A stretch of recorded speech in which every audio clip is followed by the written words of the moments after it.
महापालिका निवडणुकीच्या पार्श्वभूमीवर महाविकास आघाडीचं जागा वाटप जवळपास अंतिम टप्प्यात आलंय।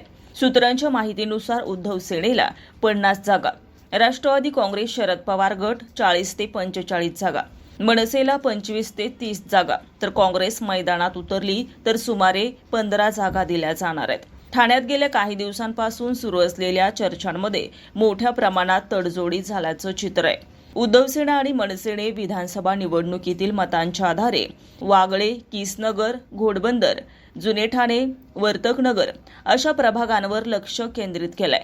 दुसरीकडे कळवा मुंब्र्यात राष्ट्रवादी शरद पवार गट मोकळीक मागत असून काँग्रेसनेही काही जागांवर दावा केला आहे।